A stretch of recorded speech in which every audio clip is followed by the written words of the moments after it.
My name is Victoria Hayes, and I'm a staff sergeant in the United States Army. But on the day of my sister's wedding, none of that mattered to my family.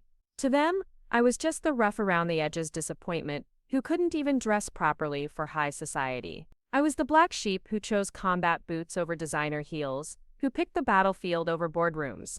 Before we jump back in, tell us where you're tuning in from, and if this story touches you, make sure you're subscribed, because tomorrow, I've saved something extra special for you. What they didn't know was that by the end of that evening, 300 veterans would rise from their seats, stand at attention, and salute me in front of Charleston's most elite families.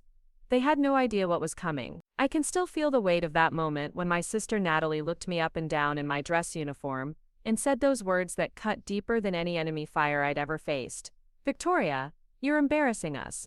This is my wedding, not some military parade. Can't you just be normal for once?" The entire bridal suite went silent. Bridesmaids in their silk gowns stopped mid-conversation.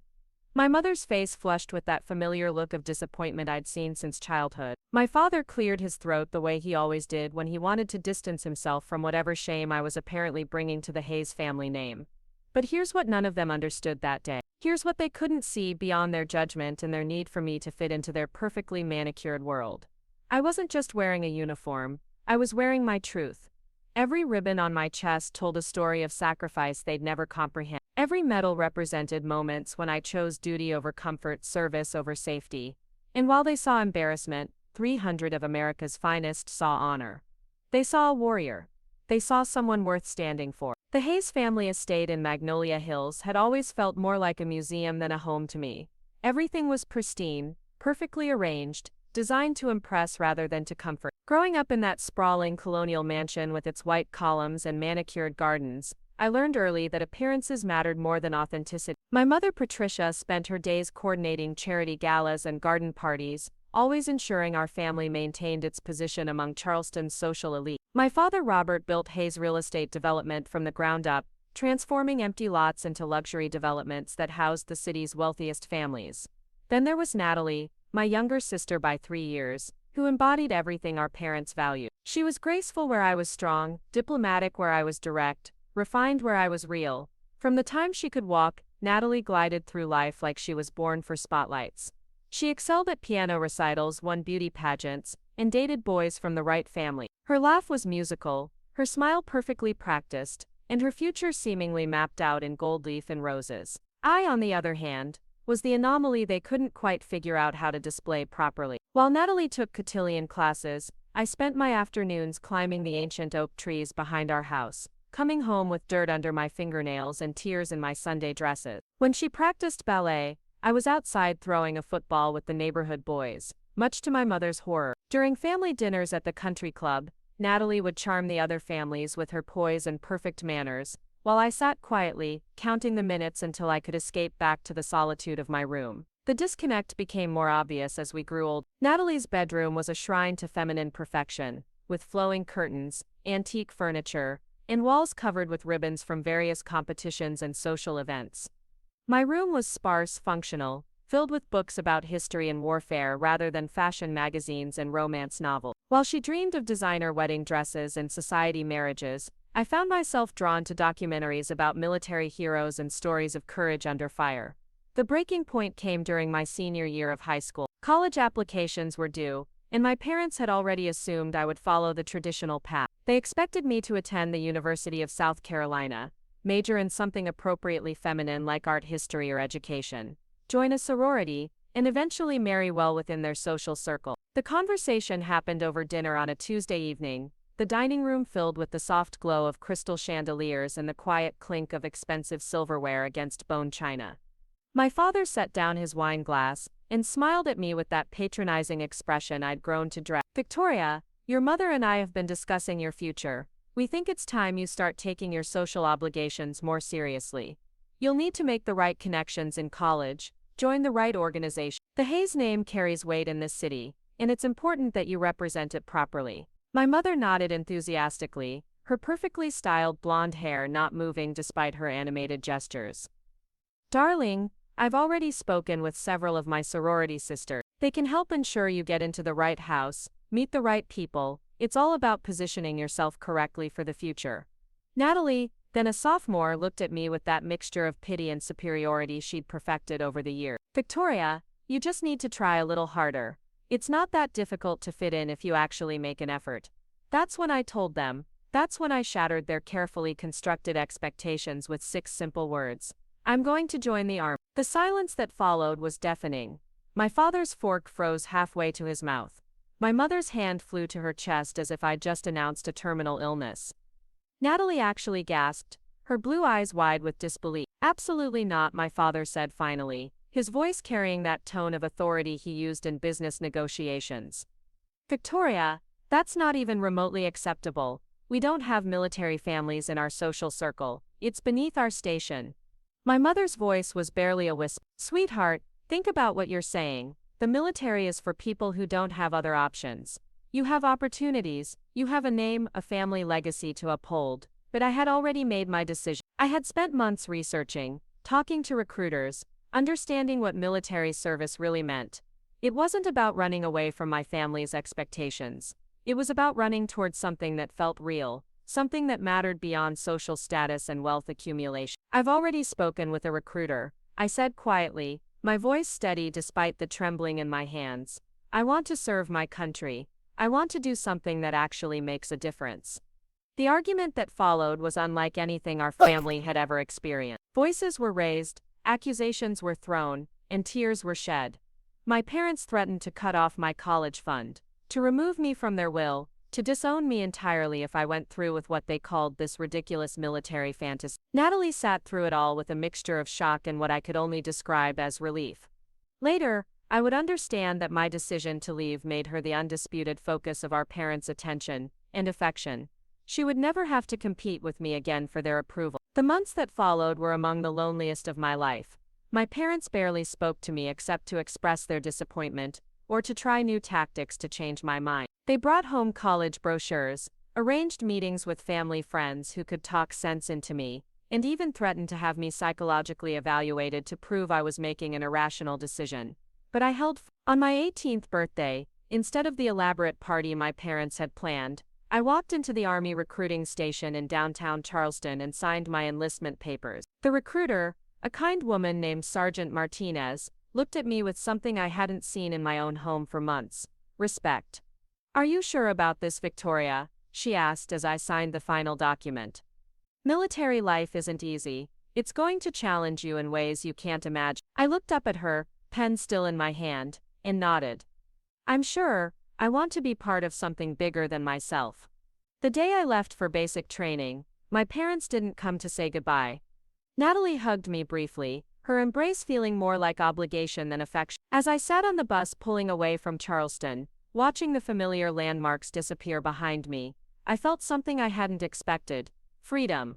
Basic training at Fort Moore was everything the recruiters had warned me it would be and more. The physical demands were intense, the mental challenges constant, and the emotional pressure relentless. But for the first time in my life, I was being judged on my actions rather than my appearance, on my character rather than my social connection. My drill sergeant, a weathered man named Staff Sergeant Johnson, didn't care that I came from money. He didn't care about my family's real estate empire or my mother's charity work. He cared about whether I could carry my pack, whether I could follow orders, whether I could be trusted to have my fellow soldiers' backs when it mattered most. And I excelled.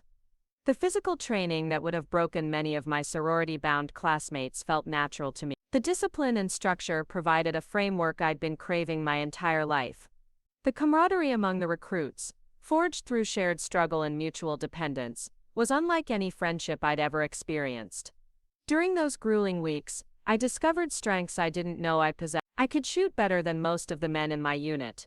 I could navigate terrain in complete darkness. I could make split-second decisions under pressure. I could lead when leadership was needed, and follow when following was required. Most importantly, I learned what it meant to be part of a real family. Not the kind bound by blood and social expectations, but the kind forged through shared sacrifice and unwavering loyalty. The soldiers around me became my brothers and sisters in the truest sense of the word. When I graduated from basic training, I sent an invitation to my parents and Natalie. I included a photo of myself in dress uniform, standing proud and strong, a transformation they couldn't have imagined. I wrote a simple note: I made it. I hope you can be proud of who I've become. They didn't come to my graduation. They didn't even respond to the invitation.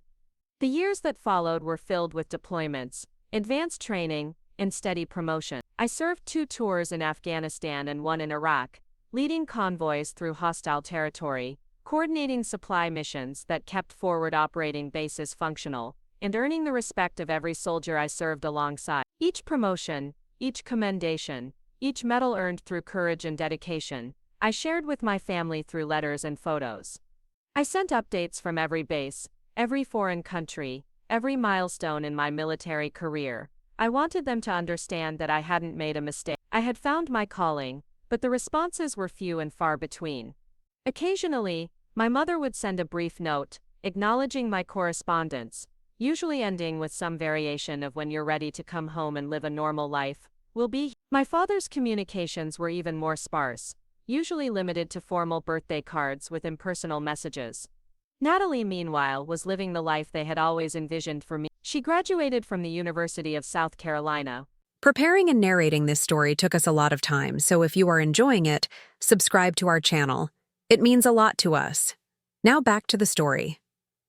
With a degree in art history, joined the most prestigious sorority on campus, and began dating Marcus Wellington, heir to a banking fortune and everything my parents could have hoped for in a future son-in-law. Her engagement announcement appeared in the Charleston Society pages, with a full-color photo of the happy couple, surrounded by details about Marcus's family lineage and business connection. The wedding was planned for the following spring at the Riverside Country Club, with a guest list that read like a who's who of Southern high society. I received my invitation 3 months before the wedding date. A formal ivory cardstock affair with elegant calligraphy and tissue paper my name was written in the same script as all the other guests, with no acknowledgement of our familial relationship or my years of service. I was simply another name on the list, another obligation to fulfill. The RSVP card included options for meal preferences and dietary restrictions, but no personal note from my sister. No expression of hope that I would attend, no acknowledgement of the years that had passed since we'd spoken properly. Just the formal requirement of a I stared at that invitation for weeks, weighing my options. Part of me wanted to ignore it entirely, to avoid the inevitable awkwardness and judgment that would come with returning to my family's world. Another part of me, the part that still remembered the little girl who had once looked up to her big sister, wanted to be there for one of the most important days of Natalie's life. In the end, I decided to attend, not because I expected a warm welcome or a reconciliation, but because I wanted to show them who I had become. I wanted to stand in that room full of Charleston's elite and represent something real, something meaningful, something that couldn't be bought or inherited. I requested leave for the wedding weekend and began preparing for what I knew would be one of the most challenging missions of my military career, returning home as the person I had chosen to become, rather than the person they had wanted me to be. The invitation specified, black tie preferred, which in Charleston society speak meant formal evening wear was not just expected, but required.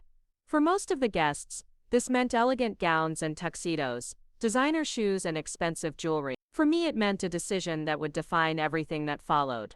I could have worn a dress, I could have played their game, softened my edges, and tried to blend into their world one more time. But something deep inside me, something forged through years of service and sacrifice, refused to compromise.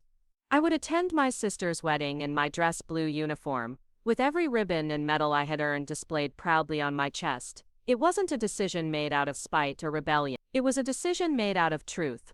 This was who I was. This was what I had become. And if my family couldn't accept that, then at least I would know I had been authentic to myself. The night before the wedding, I stood in my small apartment near Fort Liberty, looking at myself in the full-length mirror. The woman staring back at me bore little resemblance to the uncertain teenager who had left Charleston 6 years earlier. My shoulders were broader, my posture straighter, my eyes clearer. The uniform fit perfectly, tailored and pressed to military standards. The ribbons on my chest told the story of a soldier who had served with honor and distinction. Tomorrow I would walk into that ballroom and show them exactly who Victoria Hayes had become. Tomorrow they would see what they had chosen to dismiss, what they had failed to value, what they had been too proud to claim as their own. What I didn't know was that tomorrow would become the day everything changed. Tomorrow would become the day my real family finally revealed itself. The Riverside Country Club had been transformed into something out of a fairy tale. Crystal chandeliers cast warm light across tables draped in ivory silk, each centerpiece a masterpiece of white roses and baby's breath. The ballroom overlooked the Ashley River, where the setting sun painted the water in shades of gold and crimson. It was exactly the kind of venue that would be featured in Southern Living magazine, exactly the kind of wedding that would be talked about in Charleston society circles for years to come. I arrived 30 minutes before the ceremony was scheduled to begin, hoping to avoid the bulk of the early arrivals and their inevitable stares. The parking lot was already filled with luxury vehicles, Mercedes and BMWs gleaming under the Spanish moss-draped oak trees that surrounded the club. Valets in crisp white jackets moved efficiently between the cars, their practiced smiles ready for the city's most prominent families. Walking through the club's main entrance, I felt every eye in the room turned toward me. Conversations paused mid-sentence, as guests took in my uniform, their expressions ranging from curiosity to barely concealed disapproval. I could hear the whispers starting before I'd even cleared the doorway. "Is that Patricia Hayes' daughter? The one who joined the military? I heard she's been overseas for years. Such a shame, really. What an interesting choice of attire for a wedding." I kept my spine straight, my pace steady, and my eyes forward. These people didn't know me, couldn't possibly understand the battles I'd fought or the lives I'd helped save. Their opinions meant nothing to me, but I could feel the familiar ache of being judged for choosing substance over style.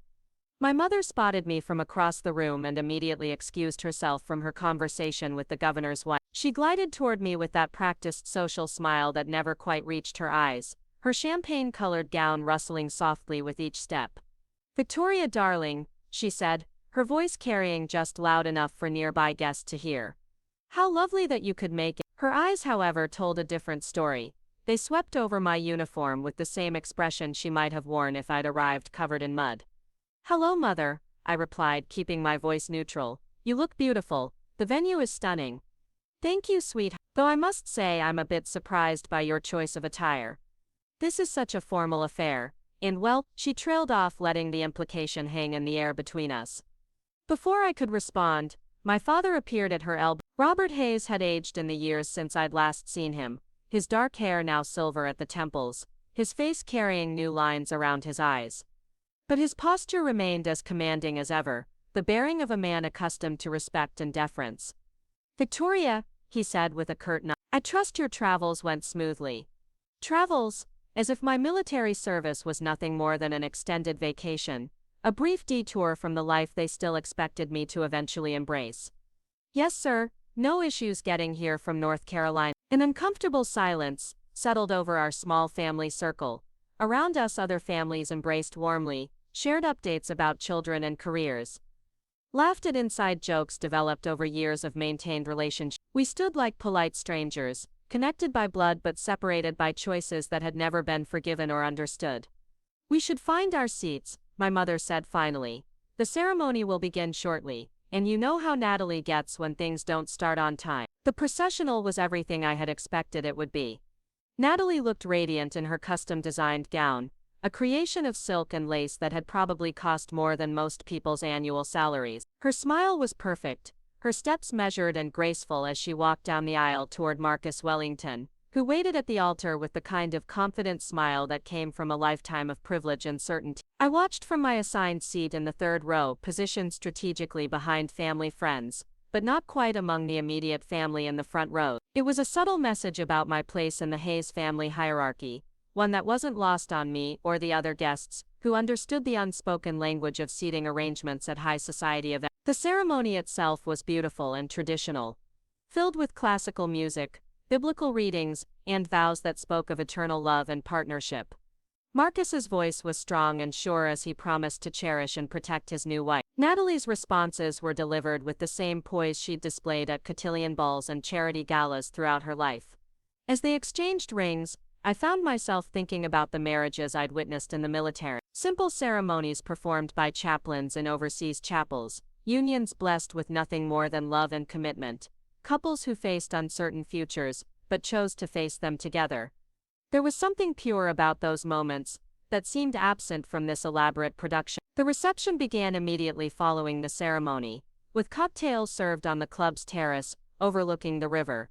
A string quartet played softly in one corner while servers moved through the crowd with trays of champagne and elaborate hors d'oeuvres. The guest list read like a directory of Charleston's most influential families, politicians, business leaders, and social luminaries all gathered to celebrate the union of two prominent dynasties. I found myself standing alone near the terrace railing, holding a glass of champagne I hadn't touched, watching the other guests circulate and reconnect. Old family friends avoided making eye contact, uncertain how to bridge the gap between their memories of me as a teenage troublemaker and the uniformed soldier I had become. Younger guests, Natalie's former sorority sisters and Marcus's fraternity brothers, looked at me with barely concealed amusement, as if my military service was an eccentric phase I would eventually outgrow.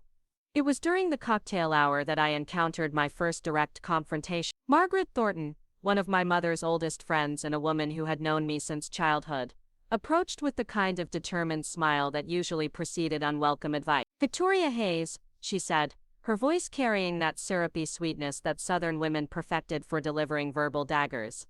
"My goodness, look at you, so different from the last time I saw you. Hello, Mrs. Thornton. It's good to see you again. I must say, dear, your choice of attire is certainly bold. Though I can't help but wonder if something more traditional might have been more appropriate for such an elegant affair." I could feel other guests beginning to gravitate toward our conversation, drawn by the prospect of social drama unfolding in real time. This was exactly what I had hoped to avoid, but Margaret Thornton had never been one to let sleeping dogs lie. "I chose to honor the occasion by wearing my dress uniform," I replied evenly. "It represents 6 years of service to my country and the values I hold most dear." Mrs. Thornton's smile grew sharper. "Oh, sweetheart, I'm sure your little military adventure has been very educational, but surely you don't intend to make a career of it. Your parents must be beside themselves, waiting for you to come to your senses and settle down properly." Little military adventure. The words hit me like a physical blow, but I kept my expression neutral. This woman had no idea what I had seen, what I had endured, what I had accomplished. To her, my service was nothing more than an embarrassing detour from the life script written for proper Southern ladies. "My military service isn't an adventure, Mrs. Thornton. It's my calling." Before she could respond, the wedding coordinator began directing guests toward the ballroom for dinner. I used the interruption to excuse myself and find my assigned table, hoping to avoid any additional confrontations before the formal reception began. The ballroom had been transformed yet again, with round tables dressed in ivory linens and centerpieces that reached toward the coffered ceiling. My place card directed me to table 12, positioned near the back of the room with distant cousins and family friends I barely remembered. Another subtle message about my status in the Hayes family constellation. As guests found their seats and servers began delivering the first course, I noticed something that made my stomach clench with familiar anxiety. Several people at nearby tables were pulling out their phones, surreptitiously taking photos of me in my uniform. I could see them whispering to their table mates, pointing in my direction with barely concealed amusement. The whispers grew louder as the evening progressed. During the salad course, I heard someone at the next table saying, "Can you believe she wore that to her own sister's wedding? How embarrassing for Patricia and Robert." During the main course, another voice carried across the room, "I heard she's been playing soldier for years now. When do you think she'll grow out of it and come home?" By the time dessert was served, the comments had grown bolder, the speakers less concerned about being overheard. The champagne had loosened tongues and emboldened judgments, turning what should have been a celebration into something that felt more like a trial. It was during the traditional toasts that everything came to a head. Marcus's father spoke eloquently about family legacies and the importance of maintaining traditions across generations. My father offered warm words about watching children grow into the adults you always hoped they would become, his eyes carefully avoiding my section of the room as he spoke. Then it was time for the maid of honor's toast, delivered by Natalie's best friend from college, a woman named Caroline who had always treated me with the kind of polite disdain reserved for unwelcome relatives. "I've known Natalie since our freshman year at USC, Caroline began, her voice carrying clearly through the ballroom sound system. "And in all that time she has been the epitome of grace, elegance and Southern charm. She has always known exactly who she was meant to be and has never wavered from that path." The words were clearly meant as a contrast to my own choices, a subtle dig at the sister who had strayed from the approved trajectory. Caroline continued with stories about Natalie's college achievements, her involvement in charitable organizations, her perfect relationship with Marcus. Each anecdote reinforced the image of a woman who had fulfilled every expectation placed upon her. As the applause died down and guests began returning to their conversations, I felt a presence beside my chair. I looked up to see Natalie herself, radiant in her wedding gown, but with an expression I couldn't quite read. "Victoria," she said, her voice pitched low enough that only I could hear. "Could we talk privately for a moment?" I followed her out of the ballroom and into a small side room that the club used for intimate gatherings. The space was elegantly appointed with antique furniture and oil paintings of hunting scenes, the kind of traditional decor that screamed old money and established power. Natalie closed the door behind us and turned to face me, her hands smoothing nervously over her voluminous skirt. For a moment, she looked younger than her 29 years, more like the little sister I remembered from childhood than the polished society bride she had become. "I need to ask you something," she said finally. "And I need you to be honest with me." "Of course." "What is it?" She took a deep breath, her fingers twisting the massive diamond on her left hand. "Are you here to ruin my wedding?" The question caught me completely off guard. "What?" "Natalie, why would you even think that?" "Because you're wearing that uniform. Because you're making a statement drawing attention away from what should be my day. Because you've always been different, always had to do things your own way, and I'm afraid you're going to find some way to make this about you instead of about me and Marcus." Her words hung in the air between us, revealing fears I hadn't known she carried. But there was something else in her tone, something that sounded almost like resentment that had been building for years. "Natalie, I came here because you're my sister and this is one of the most important days of your life. I wore my uniform because it represents who I am now. I'm not trying to steal attention or make any kind of statement beyond showing up as myself." She studied my face for a long moment, as if trying to determine whether I was telling the truth. Then her expression hardened, and I saw something in her eyes that I recognized but had never wanted to acknowledge. She was embarrassed by me. "Victoria, I need you to understand something. This wedding represents everything Marcus and I have worked toward. His family, our friends, everyone who matters in this city is here tonight. And you," she gestured toward my uniform, her voice growing stronger, "you're embarrassing us. This is my wedding, not some military parade. Can't you just be normal for once?" The words hit me like a slap across the face. Normal, as if serving my country, earning my rank through dedication and sacrifice, leading soldiers through dangerous missions was something abnormal, something shameful that needed to be hidden away. "This is normal for me, Natalie, this is who I am." "No, it's not. This is who you're pretending to be because you can't handle being part of a real family. You've always had to be different, always had to rebel against everything we stand for, and now you're doing it again, on the most important day of my life." Her voice was rising now, loud enough that anyone passing by the door would be able to hear every word. The careful social polish was cracking, revealing something raw and angry underneath. "You could have worn a dress.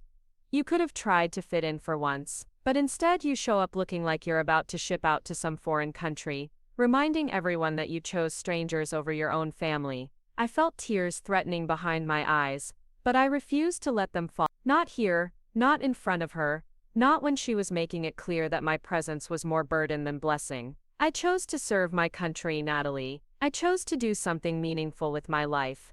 Meaningful? Her laugh was bitter and sharp. "Victoria, you're 32 years old and you're still playing dress-up soldier. When are you going to grow up and come home? When are you going to stop embarrassing us and start acting like a hay?" Before I could respond, the door opened and my mother appeared, her face flushed with the kind of panic that came from realizing a social crisis was unfolding at her daughter's wedding. "Girls, what's going on? People are starting to ask questions about where you both—" Natalie turned to face our mother, her wedding dress rustling with the sudden movement. "I was just explaining to Victoria that her choice of attire is inappropriate for this occasion. People are talking, Mother. They're saying things about our family." My mother's eyes darted between us, clearly trying to calculate the best way to manage what was obviously becoming a public relations disaster. "Victoria, sweetheart," she said in that carefully modulated tone she used when trying to control damage, "perhaps you could slip out quietly. We could say you weren't feeling well, had to leave early. It might be better for everyone." The suggestion hung in the air like a toxic cloud.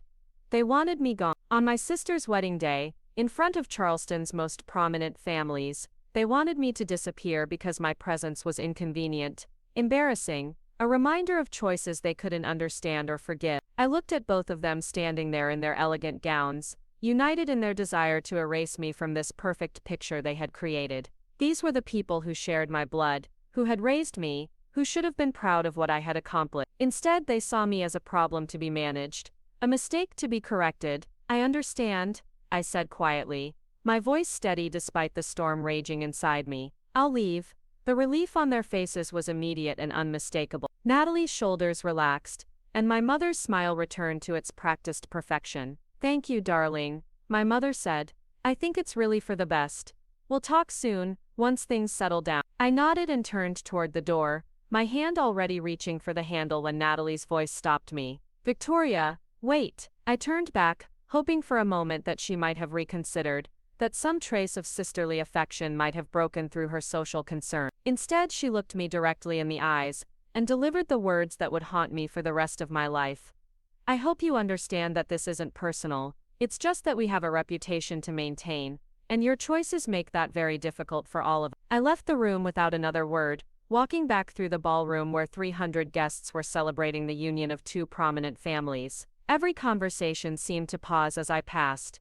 Every eye seemed to follow my progress toward the exit. I could feel their judgment, their curiosity, their amusement at watching the Hayes family's black sheep finally being shown the door. As I reached the ballroom's main entrance, I heard someone behind me say, "Well, that was certainly dramatic. Poor Patricia must be mortified." I kept walking, through the club's elegant lobby, past the valets and the luxury cars, into the humid Charleston evening where the sound of jazz music and laughter spilled out from the ballroom window. I had come here hoping to share in my sister's happiness, to show my family who I had become, to bridge the gap that had grown between us over the years. Instead, I had been reminded that some divides are too wide to cross, that some people will never understand the value of service over status, of character over connection. As I walked toward my rental car, still wearing the uniform that represented everything I had worked for and believed in, I realized that I was truly alone in the world.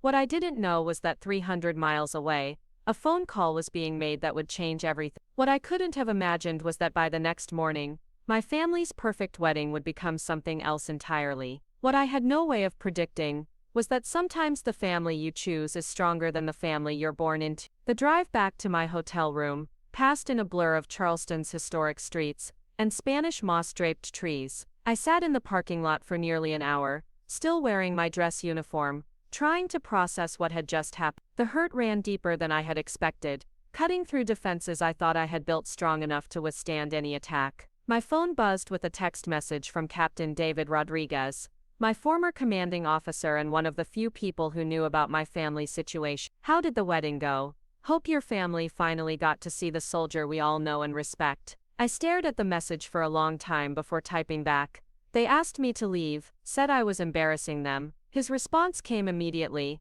"Their loss, hey, you're one of the finest soldiers I've ever served with. Anyone who can't see that isn't worth your time." But it wasn't that simple. These weren't just anyone. They were my family, the people who should have loved me unconditionally, who should have been proud of my achievements regardless of whether they understood them. The fact that they couldn't see past their own social anxieties to recognize what I had accomplished felt like a betrayal deeper than any I had experienced on foreign battlefields. I finally made it up to my hotel room, a modest accommodation that was all I could afford on a sergeant's salary. As I carefully hung up my uniform and prepared for bed, I caught sight of myself in the bathroom mirror. The woman looking back at me was strong, capable, and accomplished. She had led soldiers through dangerous territories, had earned the respect of her peers through dedication and sacrifice, had served her country with honor and distinction, but tonight she also looked very much alone. The morning after the wedding, I woke before dawn with a familiar weight pressing against my chest. It wasn't the physical exhaustion that came from long deployments or difficult missions. It was something deeper, more persistent,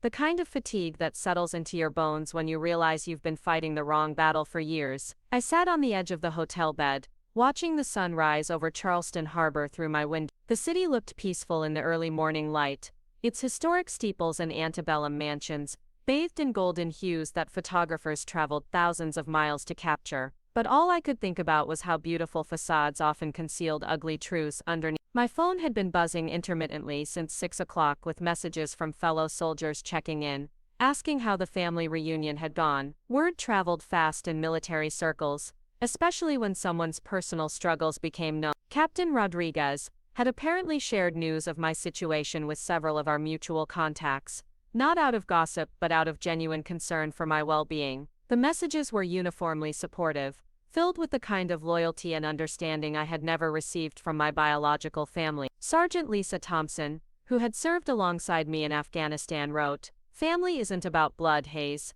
It's about who has your back when the world goes dark. We've got yours always." Master Sergeant Collins, a gruff veteran who rarely showed emotion, had sent a simple but powerful message. "You're worth 10 of those people. Don't let them make you forget who you are." Staff Sergeant Williams, who had lost his own family to misunderstanding and prejudice when he came out as gay, wrote, "Some families never learn to love what they don't understand, but that doesn't mean you stop being worthy of love." Each message was like a small flame in the darkness, reminding me that while I might have been rejected by the people who shared my DNA, I had been embraced by something stronger, a brotherhood and sisterhood forged through shared sacrifice and mutual respect. But even as I drew comfort from their words, I couldn't shake the feeling that something fundamental had been broken the night before. The conversation with Natalie had stripped away any illusions I might have harbored about eventual reconciliation or acceptance. Her words had been clear and devastating. My choices made maintaining their reputation difficult, and that was unacceptable to them. I spent the morning walking through Charleston's historic district, trying to process what had happened and figure out what came next. The cobblestone streets and wrought iron balconies that had once felt like home now seemed foreign, like scenery from someone else's life. I found myself standing outside the house where I had grown up, a magnificent colonial mansion with white columns and perfectly manicured garden. A new family was living there now, having purchased it from my parents when they downsized to a smaller but equally prestigious address. Children's bicycles were scattered across the front lawn, and colorful toys brightened the porch that had once been kept pristine for entertaining guests. The house looked happier somehow, more alive than it had during my childhood. As I stood there remembering, my phone rang. The caller ID showed an unfamiliar number with a local area code, and for a moment I considered letting it go to voicemail, but something made me answer. "Victoria Hayes." "Yes, this is Victoria. Miss Hayes, this is Amanda Chen from the Charleston Post and Courier. I'm calling about what happened at your sister's wedding last night. We've received several tips from guests who were in attendance, and I was hoping to get your side of the story." My stomach dropped. In all my worry about family relationships and personal hurt, I hadn't considered that the evening's drama might become public knowledge, but of course it would. Charleston's high society was a small interconnected world, where gossip traveled faster than news and personal scandals were currency among the social elite. "I'm not sure what you're referring to," I said carefully. "According to our sources, you attended the wedding in military dress uniform and were asked to leave by your family during the reception. Several guests described it as quite dramatic. We're planning to run a story about military families and social expectations, and your situation seems to exemplify some of the challenges veterans face when returning to civilian society." The last thing I wanted was to become the poster child for family dysfunction, especially when my own pain was still so raw, but I also recognized that this reporter had probably already spoken to other guests, and would write her story regardless of my participation. "I appreciate your interest, but I'd prefer to keep family matters private. I understand your reluctance, Miss Hayes, but I should mention that we've already spoken with several wedding guests, and their accounts are quite detailed." Miss Margaret Thornton was particularly vocal about what she called inappropriate behavior at such an elegant affair. "I thought you might want the opportunity to provide your perspective." Margaret Thornton, of course she would be the primary source, eager to spread gossip disguised as concern for proper social behavior. I could already imagine the kind of story that would emerge from her version of events, painting me as a disruptive force who had deliberately sabotaged my sister's special day. "I attended my sister's wedding to support her and celebrate her happiness," I said finally. "I wore my dress uniform because it represents who I am and what I've dedicated my life to. If that made some people uncomfortable, I'm sorry, but I won't apologize for serving my country." "Can you confirm that you were asked to leave the reception?" The question hung in the air like a loaded weapon. Confirming it would validate every whispered criticism and social media speculation that was probably already spreading through Charleston's gossip network. Denying it would be a lie that could easily be contradicted by dozens of witnesses. "The evening didn't go as I had hoped," I said carefully, "but I wish my sister and her husband nothing but happiness." After ending the call, I knew I needed to leave Charleston immediately. The thought of staying another day in a city where my personal business was about to become public entertainment was unbearable. I drove straight back to the hotel, packed my few belongings, and checked out hours ahead of schedule. The drive back to Fort Liberty gave me time to think about what had happened and what it meant for my future. For years I had maintained the illusion that my family's initial opposition to my military service would eventually fade, that time and achievement would heal the wounds created by their disappointment. The previous night had shattered that illusion completely. But as the miles passed and Charleston disappeared in my rearview mirror, I began to feel something unexpected: relief. The constant hope for reconciliation had been a weight I hadn't fully recognized until it was lifted. The endless cycle of reaching out only to be rebuffed, of sharing achievements that were ignored or dismissed, of trying to bridge a gap that only seemed to widen with time. For the first time in years, I was free from the exhausting effort of trying to earn love that was never going to be freely given. When I arrived back at my apartment near the base, I found Captain Rodriguez waiting on my doorstep with 2 cups of coffee and the kind of serious expression that usually preceded important conversations. "Figured you might need a friend today," he said simply. David Rodriguez had been more than just my commanding officer during our deployment in Afghanistan. He was one of those rare leaders who understood that taking care of soldiers meant more than just military training and tactical preparation. He had been there when I received word that my grandmother had passed away and my family hadn't bothered to inform me until after the funeral. He had listened when I struggled with the decision to re-enlist, torn between my commitment to service and my lingering hope for family acceptance. We sat on my small porch, drinking coffee and watching the late afternoon sun filter through the pine trees that surrounded the apartment complex. For a long time, neither of us spoke. David had learned the value of comfortable silence during his 20 years of military service, and I was grateful for his presence without feeling pressured to explain or justify what had happened. "You know," he said eventually, "I've been thinking about something since I got your text last night, about the difference between family and relatives." I looked at him questioningly. "Relatives are the people you share genetic material with," he continued. "They're accidents of birth, lottery tickets you didn't choose to buy. Family, real family, is the people who choose to stand with you when everything goes sideways. The ones who see your value even when you can't see it yourself." His words resonated with something deep inside me, a truth I had been reluctant to acknowledge. The soldiers I had served with had demonstrated more loyalty and understanding in 6 years than my blood relatives had shown in a lifetime. They had celebrated my promotions, supported me through difficult times, and never once suggested that my choices were somehow shameful or embarrassing. "I keep thinking I should feel more devastated," I admitted, "like I should be heartbroken or angry or something, but mostly I just feel tired." "That's because you've been carrying their judgment for years," David said. "Sometimes the worst wounds aren't the ones that hurt the most. Sometimes they're the ones that just wear you down slowly, like water dripping on stone." We talked until the sun set, sharing stories about the soldiers we had served with, the missions that had challenged us, the moments when military family had proven stronger than biological bonds. David told me about his own struggles with civilian relatives who had never understood his commitment to service, and I found comfort in knowing that my experience wasn't unique. As he prepared to leave, David handed me a business card I didn't recognize. "There's someone I want you to talk to," he said. "Her name is Colonel Sarah Martinez, and she runs a nonprofit organization for veterans dealing with family rejection. She might have some insights that could help." I looked at the card, noting the organization's name, Chosen Family Foundation. The tagline read, "Supporting veterans who serve abroad but aren't welcomed home." "Think about it," David said. "And remember, Hayes, you're not alone in this. You never have been." That night, I called the number on the card. Colonel Martinez answered on the second ring,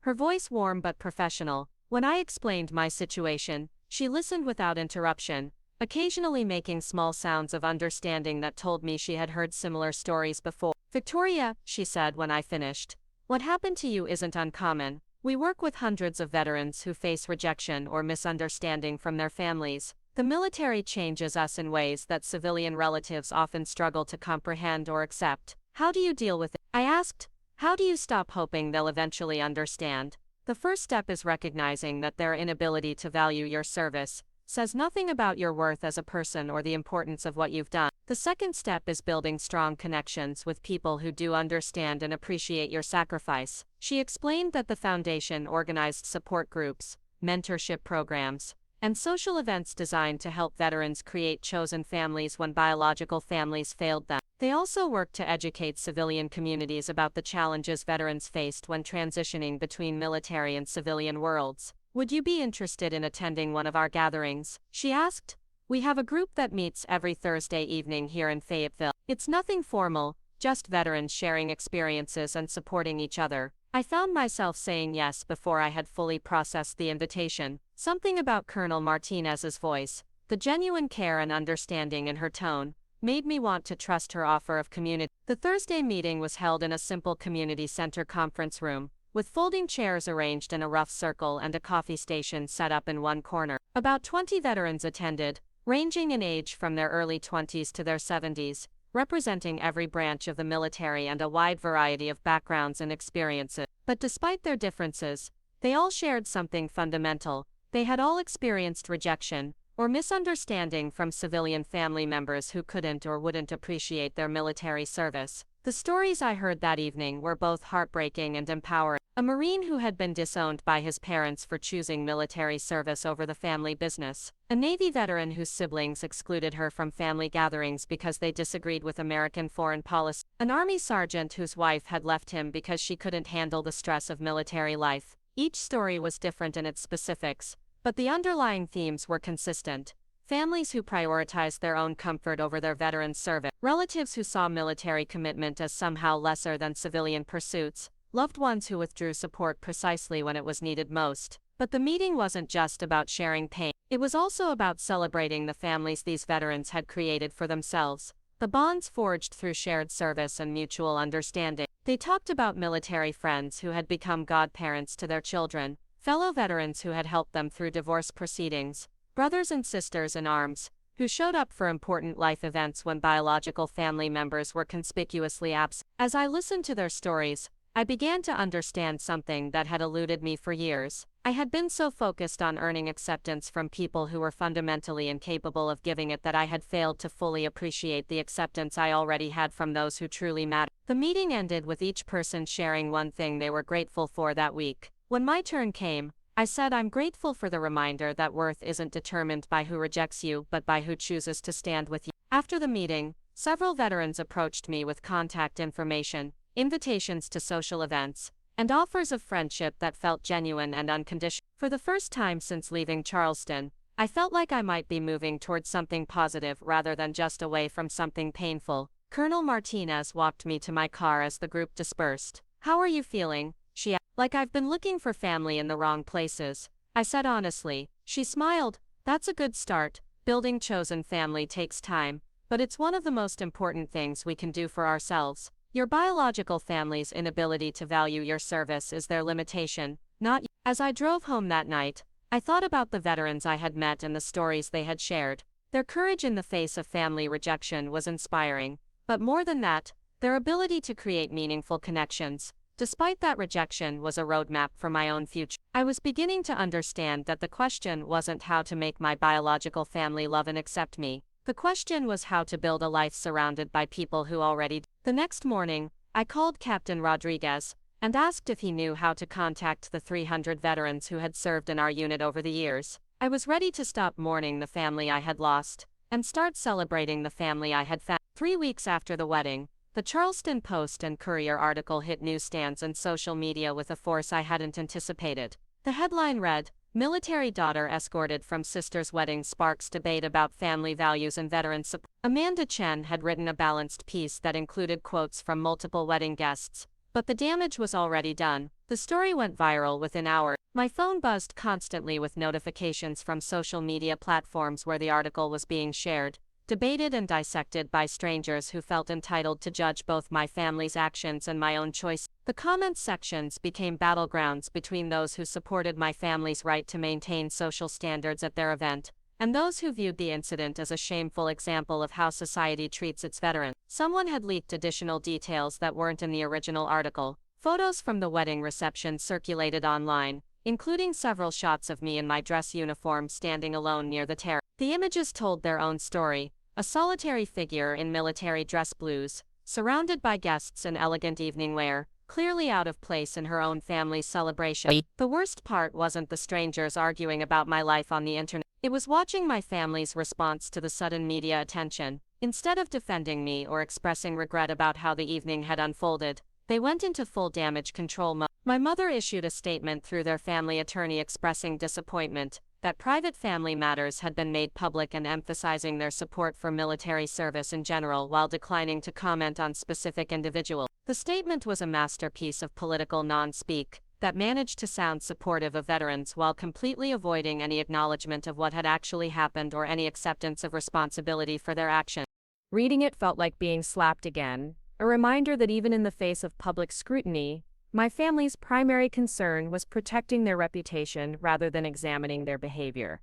But something unexpected began happening alongside the social media storm. Veterans started reaching out to me directly, not just through comments on news articles, but through personal messages, emails, and phone calls. They shared their own stories of family rejection, of choosing service over social expectations, of finding strength in military communities when civilian families failed them. Master Sergeant Patricia Flores, who had served 3 tours in Iraq, called to tell me about being excluded from her brother's wedding because her wife wasn't welcome at the traditional family celebration. Staff Sergeant Michael Chen described being told by his parents that his military service was just a phase he needed to outgrow if he ever wanted to be taken seriously in their family business. Each story reinforced what I had learned at Colonel Martinez's support group.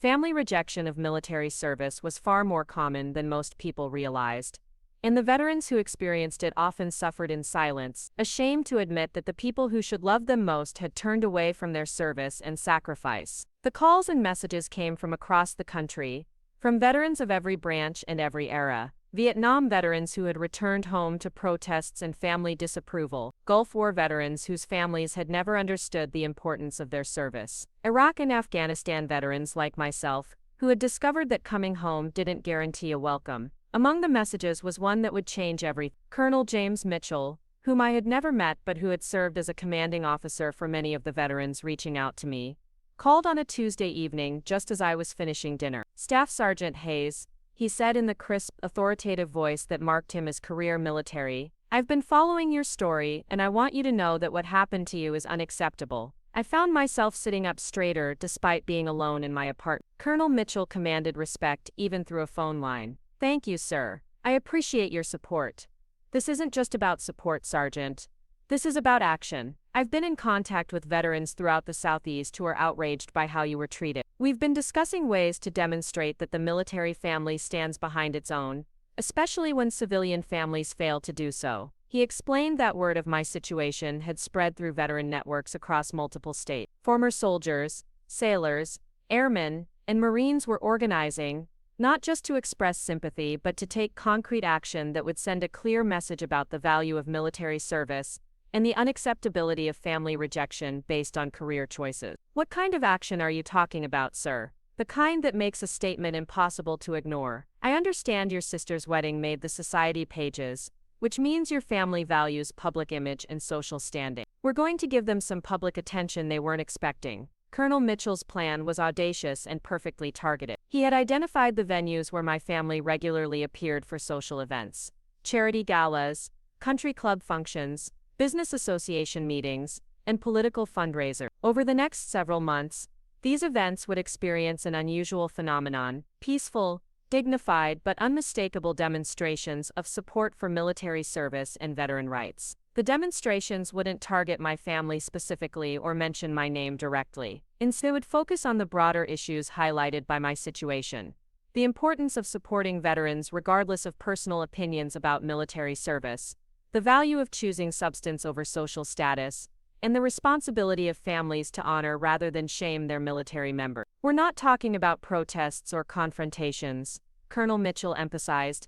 "We're talking about veterans showing up in dress uniform at public events, standing quietly and respectfully, demonstrating what honor and dignity look like. The contrast with your family's behavior will speak for itself." The first demonstration took place 3 weeks later at the Charleston Symphony Orchestra's annual benefit gala, an event where my parents served on the organizing committee and were scheduled to be honored for their charitable contribution. 50 veterans in full dress uniform attended the event, purchasing tickets through proper channels and conducting themselves with impeccable military bearing throughout the evening. They didn't carry signs or make speeches. They simply attended as guests, their presence a silent reminder of the service and sacrifice that some families choose to honor while others choose to shame. The effect was profound and immediate. Local media coverage of the gala focused as much on the unusual veteran presence as on the charitable fundraising, and social media buzzed with speculation about the meaning behind their attendance. My father's acceptance speech for the humanitarian award became an exercise in awkward contradiction,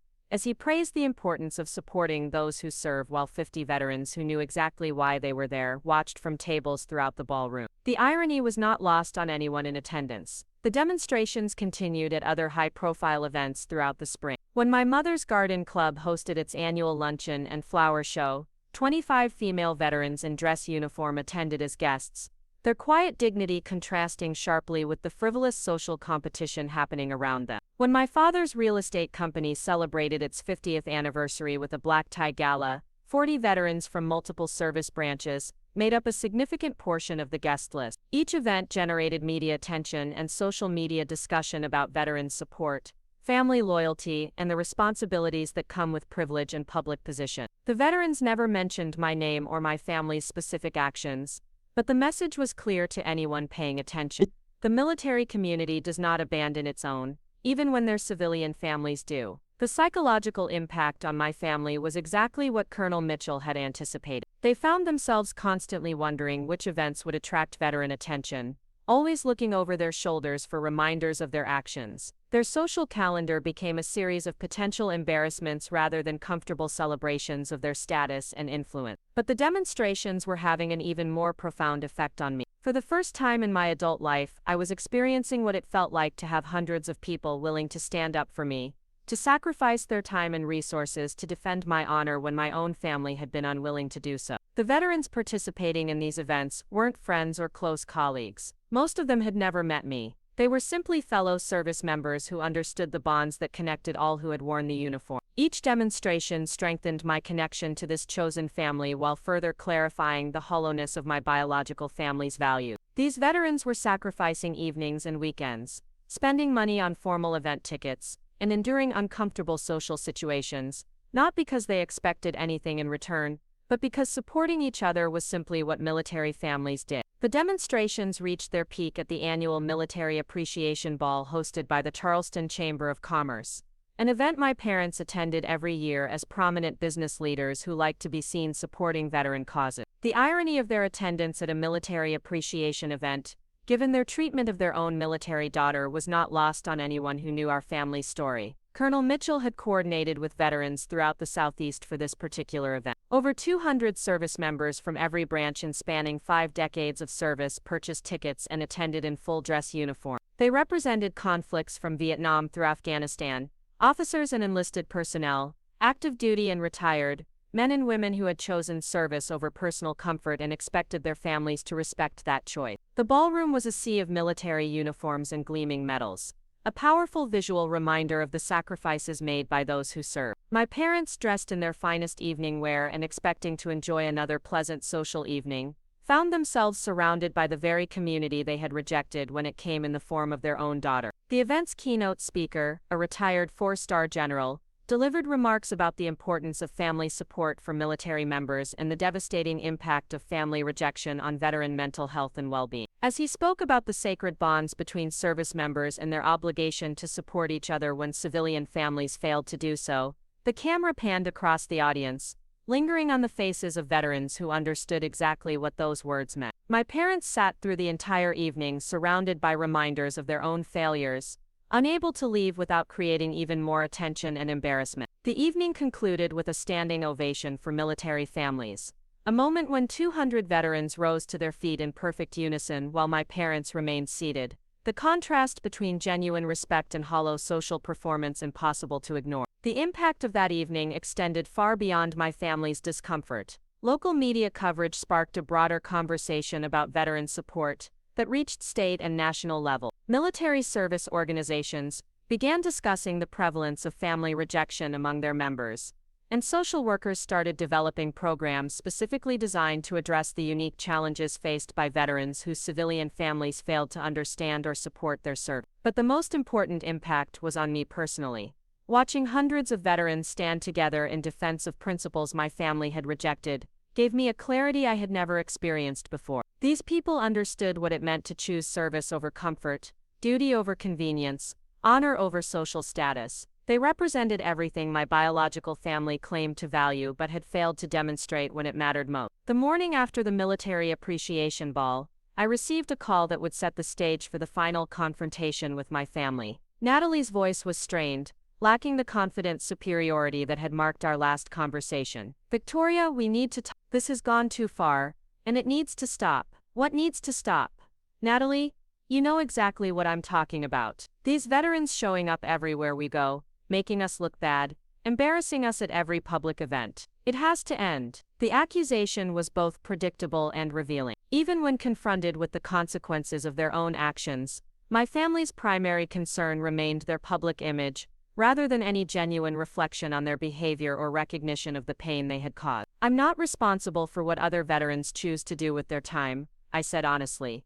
"They're exercising their rights as citizens and showing support for military service. I would think you'd appreciate that. Don't be naive, Victoria. This is obviously coordinated, and it's obviously about what happened at my wedding. You're using these people to get back at us, and it's childish." Her words revealed the fundamental disconnect that had always existed between us. To Natalie, the veterans demonstrating at her family's events were simply tools being manipulated for personal revenge. She couldn't comprehend that they might be acting out of genuine conviction about the importance of supporting fellow service members, that their actions reflected deeply held values, rather than personal loyalty to me specifically. "Natalie, these veterans don't know me personally. They're responding to a principle, that military families support each other when civilian families fail to do so. If you're uncomfortable with their presence at public events, maybe you should examine why." The conversation continued for another 10 minutes, with Natalie alternating between accusations, threats, and ultimately a demand that I publicly ask the veterans to stop their demonstration. She couldn't understand that I had no control over their actions, and wouldn't have stopped them even if I could. When I declined her demand, Natalie's mask finally slipped completely. "Fine, Victoria, if this is how you want to play it, don't expect us to welcome you back into this family. You've made your choice, and now you have to live with it." The threat was meant to devastate me, to force compliance through the fear of permanent rejection. But as I hung up the phone, I realized that the permanent rejection had happened years ago. I had just been too hopeful to acknowledge it. What Natalie didn't know was that her ultimatum would trigger the largest demonstration yet.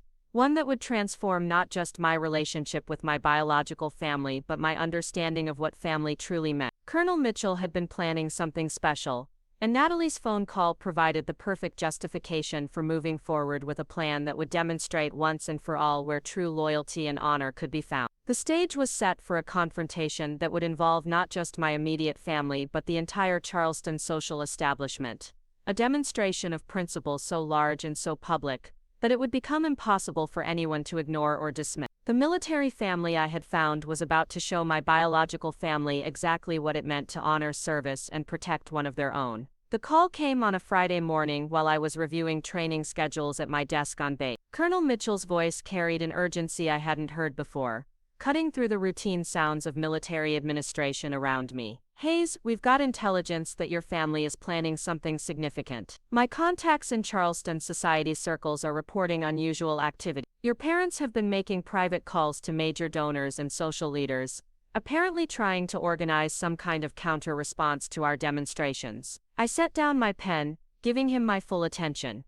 "What kind of counter-response?" "From what we're hearing, they're planning a large public event, designed to rehabilitate their image and paint our demonstrations as harassment by unstable veterans. They're calling it a Support Our Troops Gala, with all proceeds supposedly going to veteran charity. The guest list includes politicians, business leaders, and media personalities from across the Southeast." The irony was staggering. My parents, who had rejected their own veteran daughter, were now positioning themselves as champions of military support in order to counter the negative publicity generated by their action. It was a brilliant public relations move that would allow them to appear supportive of veterans while simultaneously painting the demonstration participants as extremists, acting outside the bounds of reasonable advocacy. "When and where?" I asked. 2 weeks from today. The Grand Ballroom at the Charleston Place Hotel. Black tie, 500 guests, full media coverage. They've already confirmed attendance from the governor, 2 senators, and several high-ranking military officials who don't know the full story behind why this event is really happening. Colonel Mitchell paused, and I could hear him taking a measured breath before continuing. Hayes, this is our moment. If we let them control the narrative with this event, everything we've accomplished gets reframed as veteran harassment of a patriotic family. But if we respond appropriately, we can expose their hypocrisy in front of the largest possible audience. What are you thinking, sir? I'm thinking it's time for the full demonstration. Every veteran we can reach, every service member who understands what this really represents. Not 50 or 100, but hundreds. 300 veterans in full dress uniform, arriving together, standing together, and showing everyone in that ballroom what real military support looks like. The magnitude of what he was proposing hit me immediately. 300 veterans, coordinated and unified, making a statement that would be impossible to ignore or misinterpret. It would be the largest demonstration of military solidarity in Charleston's history, and it would happen at an event specifically designed to undermine the credibility of that very solidarity. Sir, are you sure about this? That's a lot of people, a lot of coordination, and the potential for things to go wrong. Hayes, I've been in contact with veteran organizations from Georgia to Virginia. The response has been overwhelming. These service members understand what's at stake here, not just for you but for every veteran who's faced family rejection. They want to be part of something that makes a definitive statement about military values and mutual support. Over the next week, the logistics of Colonel Mitchell's plan became clear through a series of secure communications that demonstrated the organizational capabilities of motivated veterans working toward a common goal. Social media groups that I hadn't even known existed were coordinating transportation from multiple states. Veteran service organizations were providing financial assistance for travel and formal uniform preparation. Military supply companies were donating services to ensure every participant would be in proper dress condition. The planning was meticulous and professional, reflecting the military precision that characterized everything these veterans undertook. Arrival times were staggered to avoid overwhelming hotel security. Seating arrangements were organized to maximize visual impact without disrupting the event's proceedings. Behavior protocols were established to ensure the demonstration remained dignified and respectful, while unmistakably powerful. But the most remarkable aspect of the planning was the personal stories that emerged as veterans confirmed their participation. Each person joining the demonstration had their own reason for making the sacrifice of time, travel, and expense required to attend. Staff Sergeant Maria Santos was driving 12 hours from Atlanta because her own family had disowned her when she chose military service over marriage and motherhood, according to their traditional expectation. Petty Officer First Class David Kim was flying in from Norfolk because his parents had told him his Navy service was embarrassing to the family business, and asked him to hide his military identity at family gathering. Master Sergeant Jennifer Walsh, a decorated Air Force veteran, was organizing a bus from Birmingham because her siblings had excluded her from family reunions, claiming her military stories made civilian relatives uncomfortable. Captain Robert Chen was taking leave from his current assignment because his extended family had asked him not to wear his uniform to his own father's funeral, saying it would be too political for their social circle. Each story reinforced the broader pattern that my own experience represented.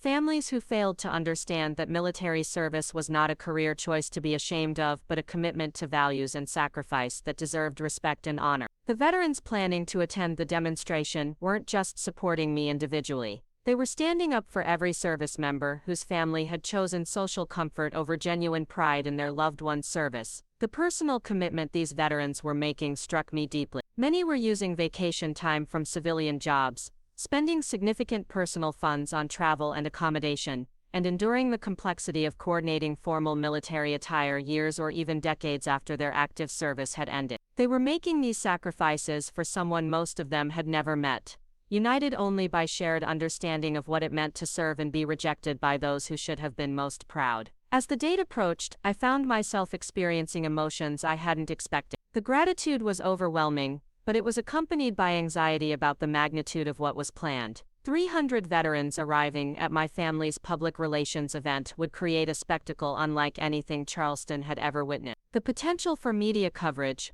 social media amplification, and lasting impact on everyone involved was enormous. The night before the event, I received a call from an unexpected source. Natalie's voice was different than it had been during our last conversation, less confident and more strained. Victoria, I know we haven't been speaking, but I heard rumors about what might happen tomorrow night. Is it true that you're planning some kind of disruption at the gala? I'm not planning anything, Natalie. but I understand that veterans from across the region are planning to attend your parents' event as paying guests. They have every right to be there. 300 veterans. Victoria, that's not attendance. That's an invasion. You can't seriously think this is appropriate. Her choice of words revealed everything about how she and our parents viewed military service. To them, the presence of large numbers of veterans at their social event wasn't an honor or a demonstration of support for military values. It was an invasion, an unwelcome intrusion by people they considered fundamentally different from and inferior to their usual social circle. Natalie, these are American veterans who have served their country with honor. If their presence at a Support Our Troops gala makes you uncomfortable, maybe you should ask yourself why. Don't lecture me about supporting troops, Victoria. We've raised thousands of dollars for military charities over the years. We've always supported the military in appropriate ways. Appropriate ways. The phrase crystallized everything that was wrong with my family's approach to military service. They were happy to write checks to distant charities, to attend fundraising events where they could be seen supporting worthy causes, to express generic appreciation for military service in the abstract. But when military service appeared in their own family, when it required them to actually respect and honor a real veteran whose choices didn't match their social expectations, their support evaporated. If you really support the military, then you should welcome 300 veterans to your event with pride and gratitude. Victoria, please, I'm asking you as your sister to call this off. Whatever point you're trying to make, you've made it. This event is important to our family's reputation, and if it gets disrupted, it could have lasting consequences for all of us. The plea revealed the desperation underlying my family's confident public facade. They understood that the planned demonstration would expose the contradiction between their public claims of military support and their private rejection of their own veteran daughter. The event they had designed to rehabilitate their image could instead become the definitive demonstration of their hypocrisy. I can't call off something I didn't organize, Natalie, and even if I could, I would. These veterans are responding to principles that matter more than your family's reputation. The conversation ended with Natalie's frustrated realization that she had no power to prevent what was coming. The machine set in motion by Colonel Mitchell and hundreds of motivated veterans was beyond the control of my family's usual methods of social manipulation and pressure. The day of the gala arrived with unseasonably cool weather that seemed to mirror the tension building throughout Charleston's social circles. Word of the planned veteran attendance had leaked through the interconnected networks that characterized high society, creating anticipation and anxiety among the expected guests. Some were genuinely curious about what the veterans' presence would mean. Others were concerned about potential disruptions to what was supposed to be an elegant social occasion. I spent the morning in quiet preparation, pressing my dress uniform with the same care I had taken before the most important military ceremonies of my career. Each ribbon and medal was positioned with precision, every detail of my appearance meeting the standards I had maintained throughout my years of service. This wasn't just personal vindication. It was representation of every veteran who had ever been made to feel ashamed of their service by people who should have been proud. The veterans began arriving at Charleston Place Hotel at 5 o'clock, 2 hours before the gala's scheduled start time. They came in small groups, proceeding directly to designated assembly areas where Colonel Mitchell and his team ensured everyone understood the evening's protocols and objectives. The organization was flawless, reflecting months of planning and the natural discipline that characterized military operations. By 6:30, as regular guests began arriving for cocktails and registration, nearly 200 veterans in full dress uniform had assembled in the hotel's lower-level conference room. The remaining 100 were scheduled to arrive throughout the evening,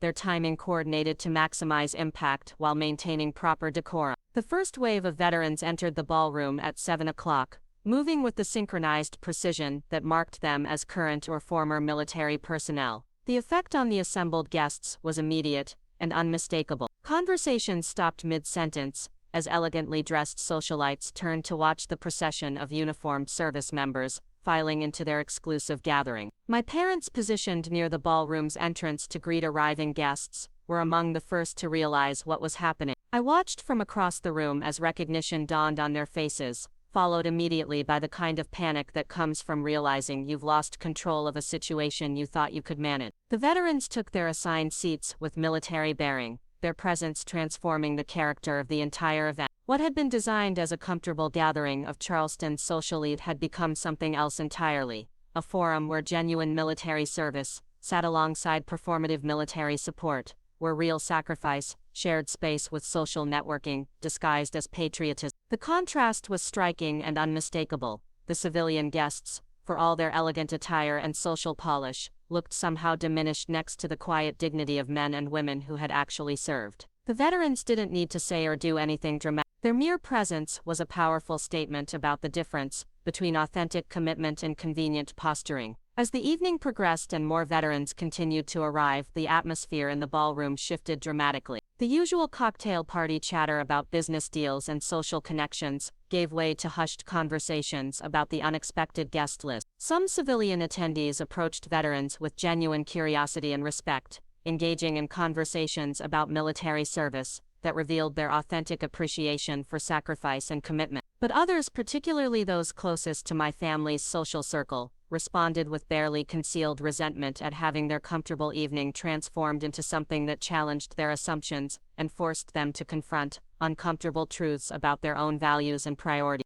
The evening's keynote speaker, a retired general who had agreed to participate before understanding the full context of the event, found himself addressing an audience unlike any he had expected. His prepared remarks about the importance of supporting military families took on unintended significance as he spoke to a ballroom filled with veterans whose own families had failed to provide that support. As he discussed the sacrifices made by service members and the obligation of civilian society to honor those sacrifices, the camera crews hired to document the gala captured images that would define the evening. 300 veterans in perfect military bearing, listening to words about values they had lived while surrounded by people who had failed to practice those same values when it mattered most. The climactic moment came during the event's closing ceremony, when my parents were scheduled to be recognized for their contributions to veteran causes and their organization of the evening's fundraising success. As they approached the podium to accept their award, something unprecedented happened. 300 veterans rose to their feet in perfect unison, their movement so coordinated and precise that it commanded the attention of every person in the ballroom. But they didn't applaud. They didn't cheer.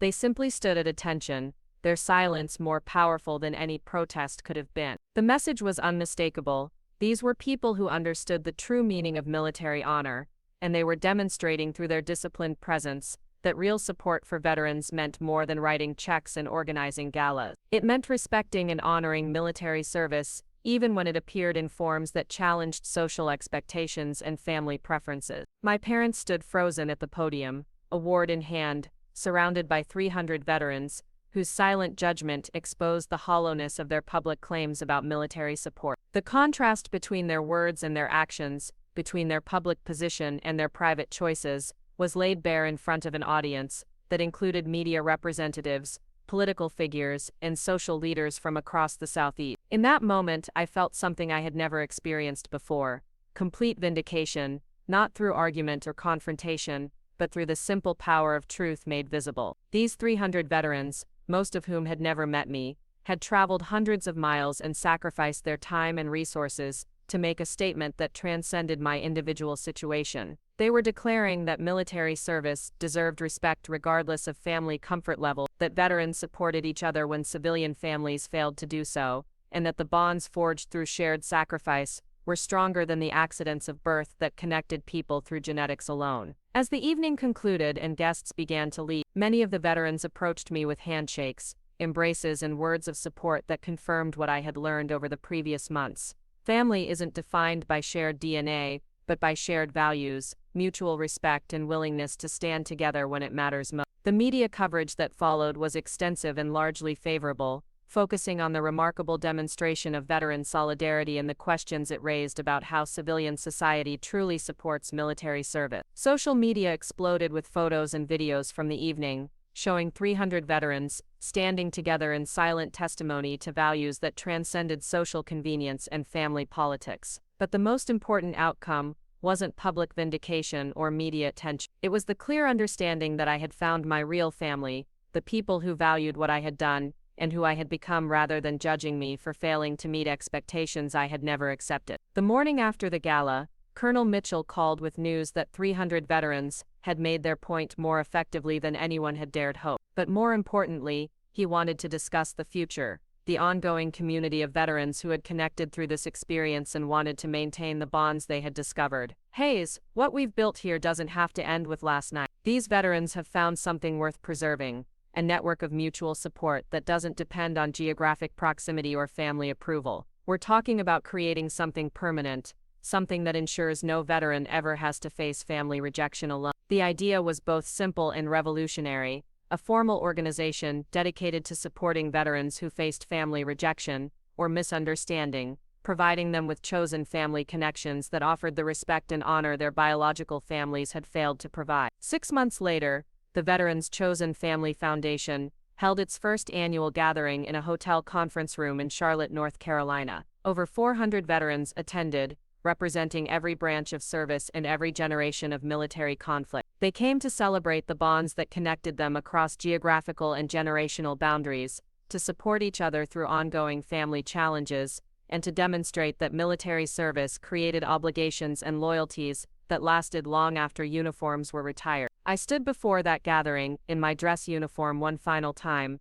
looking out at faces that represented courage, sacrifice, and mutual commitment to values that civilian society often claimed to support but frequently failed to practice. These were my people, my real family, the men and women who understood what it meant to choose service over comfort and who honored that choice in each other regardless of what their biological families had decided. We are gathered here, I said, my voice carrying clearly through the silent room, not because we were rejected by the families we were born into, but because we were accepted by the family we chose through service. We are proof that the strongest bonds aren't created by genetics but by shared commitment to something greater than ourselves. The applause that followed wasn't polite or social. It was the sound of recognition, of people who had found their place among others who understood their choices and respected their sacrifices. As I looked out at those faces, I realized that my family's rejection had led me to something far more valuable than their acceptance ever could have been. I had found a community of people who valued character over connections, service over status,